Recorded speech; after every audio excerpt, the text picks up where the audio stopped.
Well, hi, I'm Matt Walsh, and I have the pleasure of introducing you to Star Lite, an Exhibit 1937 game, 1934 game, featuring the Star Lite unit, which we'll be seeing a lot of. I'm aiming on that right now. It's a 7 ball per coin game. It features the hatch, as well as a number of electromechanical gates. It has Harry Williams' famous stool pigeon or tilt mechanism, and inside it actually looks exactly like the tilt you would find on any old pinball to the bitter end.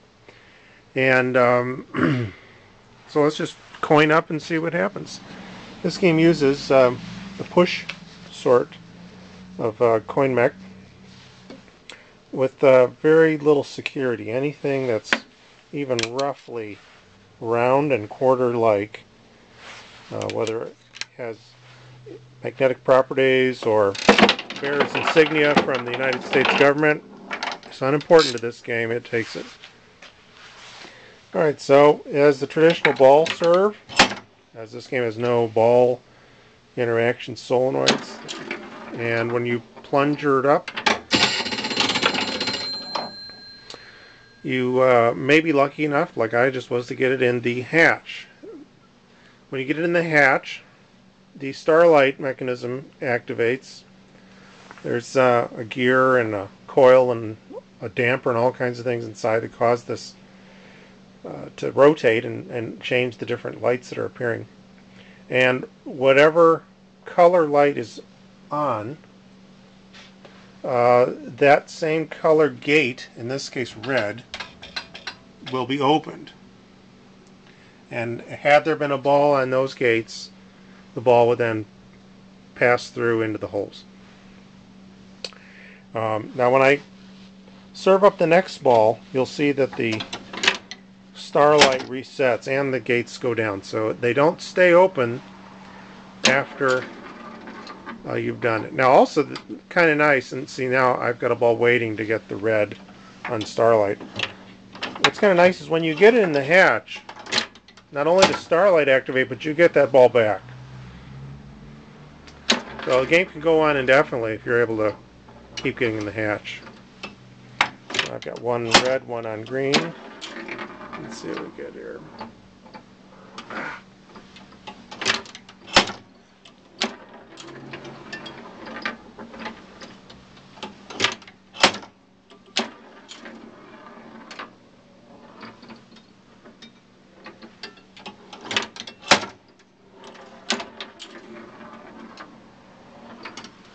Alright, since this is the last ball, and one ended up an out, presumably if you end up an out, you, by convention, agree to not count any points for that. But I'll just open this up. It has an interesting back to it.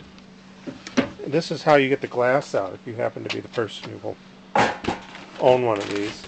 And then the glass slides out. And then interestingly enough, the playfield slides out also. There is no wiring per se between the playfield and the game. It's all done via these feelers, and it really makes it handy to get that playfield out. If you had a lot of games like this you needed to do maintenance on, rather than have to hunker over the machine, you could just slide them on out, and I can tell you that would be a lot easier than working on a row of Williams. So if your shop works on or is considering working on this style game, that's a benefit that may make you choose this genre. And I'll just kind of sneak in here to try and show you the tilt mechanism, which is kind of unique. There's the pendulum. And it's kind of interesting that it's a buzzer goes off. The buzzer, incidentally, is a bell with no bell on it. And when I did that, the tilt mechanism went off. All the mechanisms and coils on here run on 5 volts. This game, I believe, originally ran on a battery power, but has been upgraded to use a switching power supply. So let's just take a minute to pull out the orange ball and see if I can be dexterous enough to get it in the hatch here.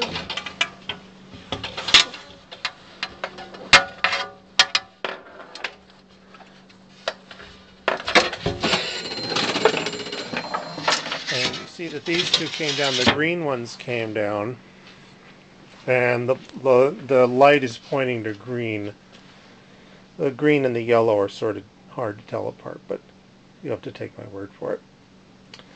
So it's kind of an interesting game. Plus, like I said, I've got this orange. Orange? What happened to the orange ball? Well, I've got another ball that returned to me. There's the orange ball. Kind of like the Powerball in Twilight Zone, though not quite as dramatic. Interestingly, the game also is anticipates the fact that there may be no power available. So if you were to restart this game without the hatches functioning, the game needs no electricity to reset them. It's done mechanically. So when I start another game, you see that the hatches or the gates are opened. You have to be careful to hold the coin slot in until all the balls fall through the holes. Otherwise, you're just out of luck. Okay. The tilt, incidentally, seem to get that in the first ball every time. The tilt mechanism, incidentally, when you get that, it's game over in the sense where the Star Lite will not do its magic until the next quarter is inserted and the game is reset.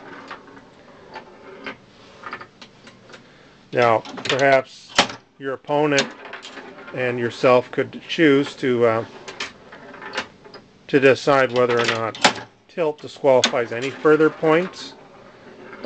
Maybe a record keeper could keep track of the points up till the tilt. That's really up to you.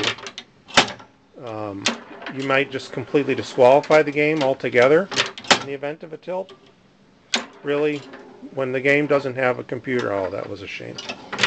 A computer as the scorekeeper, if you will, it really gives you a lot more leverage or more latitude in how you play the game.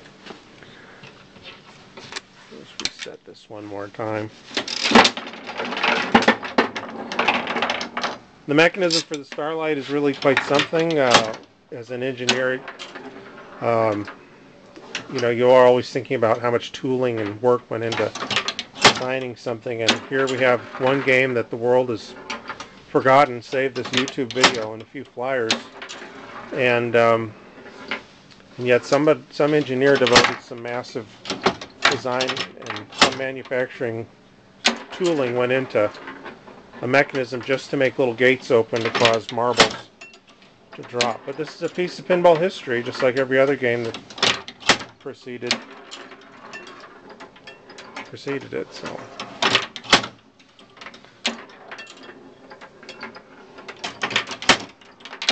you kind of get a feel for it over as you go to try and get the hatch, and I obviously have had a miserable game here. I've actually run out of capacity in the out. Okay, let's give it one more. It's kind of fun to see the tilt sometimes almost. It's almost like the tilt warning, where it's sort of hints that it's getting upset, and then it finally will kick over. And once it kicks over, all your Star Lite fun is over. From that point on, it's purely mechanical. There's no electrical features available. Oh boy, that's really.